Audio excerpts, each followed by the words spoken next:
কি আমার ম্যাডাম আসো, আমার কাছে আসো। আমার ছোট্ট ম্যাডাম, এই যে জান্নাতি, পড়াশোনা করো, স্কুলে যাও। আচ্ছা, তোমার পড়াশোনার জন্য যা কিছু লাগবে আমি দিতে প্রস্তুত আছি।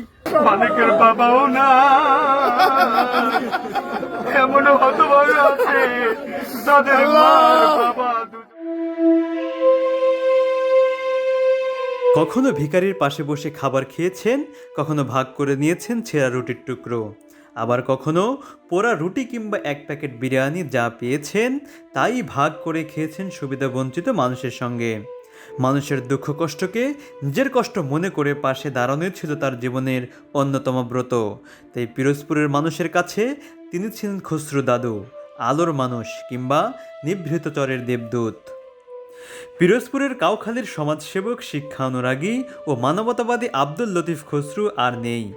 দীর্ঘদিন মানুষের কল্যাণে কাজ করা এই মানুষটি গত 21শে আগস্ট শুক্রবার বিকেলে ঢাকা মেডিকেল কলেজে চিকিৎসাধীন অবস্থায় মৃত্যুবরণ করেছেন। তার মৃত্যুতে পিরোজপুরের বিভিন্ন শ্রেণী পেশার মানুষের মধ্যে নেমে এসেছে শোকের ছায়া। গতকাল শনিবার 22শে আগস্ট সকালে কাউখালী উপজেলার কেউন্দিয়া মাধ্যমিক বিদ্যালয় মাঠে তার জানাজা নামাজ অনুষ্ঠিত হয়েছে। জানাজায় স্থানীয় বিভিন্ন শ্রেণীর পেশার মানুষ অংশ নেন। জানাজা শেষে পারিবারিক কবরস্থানে তাকে দাফন করা হয়। লতিফ খসরু কাউখালী উপজেলার কেন্দুয়া গ্রামের বাসিন্দা ছিলেন। সমাজসেবা, শিক্ষা, ক্রিয়া ও মানবিক কর্মকাণ্ডে দীর্ঘদিন ধরে সক্রিয় ছিলেন। অবহেলিত পথশিশু, টোকাই, সুবিধা বঞ্চিত মানুষ ও দরিদ্র পরিবারের পাশে দাঁড়ানো ছিল তার নিত্যদিনের কাজ। কারো চিকিৎসার প্রয়োজন, কারো খাবারের সংকট কিংবা কোনো শিশুর পড়াশোনার খরচ সাধ্যমতো সহযোগিতার হাত বাড়িয়ে দিতেন তিনি।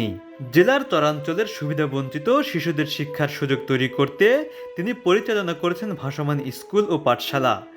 শিশুদের বই পড়ার সুযোগ করে দিতে চালু করেছিলেন ভ্রাম্যমাণ লাইব্রেরিও।